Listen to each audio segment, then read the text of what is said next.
As you've heard, some states are accelerating their relaxation of coronavirus lockdown restrictions. New South Wales is freeing up travel to the regions, but not for another 2 weeks. If it's okay to travel to the country areas and spend some money on June the 1st, we should be doing it now, shouldn't we? Or surely, if we're waiting to see if we get a surge of infections before then, why name a date? The reality is that governments, as they have always done and always will, they get very quickly addicted to any new powers they're given. We need to continue to pressure them because, as I'll show you in a minute, the statistics are overwhelmingly in our favour. Now, in South Australia, they're about to allow 20 people in restaurants, 10 inside and 10 out at any one time. But they're still banning their pubs from opening for anyone for another 3 weeks. The South Australian Premier, Stephen Marshall, has said this is all about accelerating local economic and jobs recovery while rewarding South Australians for their outstanding efforts over many weeks in helping stop the spread of this virus. Rewarding people? What the? Allowing people to go about their lives and open their businesses and earn money and pay taxes and employ people is not rewarding them. That's just not having government suffocate them. What's happening to these politicians? Have they forgotten that they work for the voters? They're starting to sound like kindergarten teachers. Marshall says he might not even open his borders until there are no new infections anywhere in this country. So what? He might keep the border closed for a year? 2 years? How long without a vaccine till he realises we have to learn to live with infectious diseases? This is terrible stuff. The state has no cases, no coronavirus cases at all, yet it's forcing good, law-abiding people who have built up businesses and employed people, it's forcing them to the wall and keeping people out of work.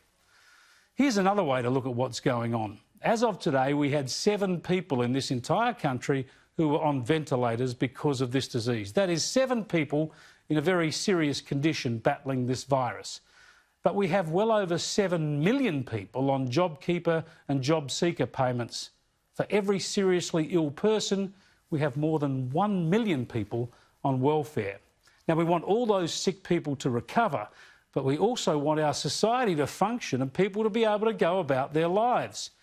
And one area where the New South Wales Premier Gladys Berejiklian does get it is on borders. She wants all state borders to be opened. You know, as if we all lived in the one country. We intend to keep our borders open. We think that's best for New South Wales, but also best for Australia. Well said, Gladys Berejiklian. But really, if you want borders opened, then open up travel to your regions now, not in 2 weeks' time. Let me give you a global perspective on all this. Let's look at just how we've fared compared to the rest of the world. This is crucial for 2 reasons.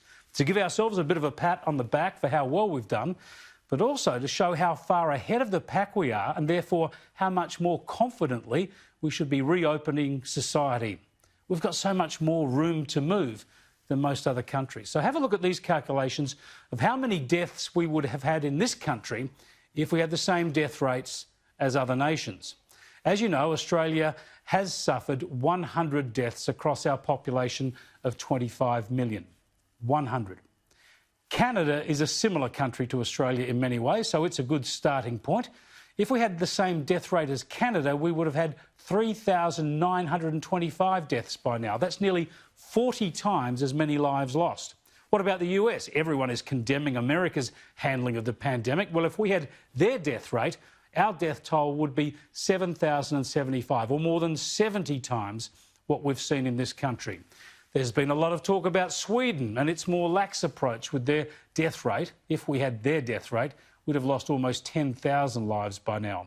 But then you go to other European nations and you see how much worse they are faring in this than us. If we had the French rate, we'd have lost well over 10,000 people. If we matched the UK, more than 13,000 lives lost.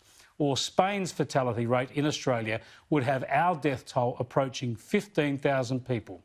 And Belgium, if our experience of the disease had matched that of Belgium's, the Australian death toll would be almost 20,000 people. So that's the comparison. Against all those tallies, we have lost 100 people in Australia.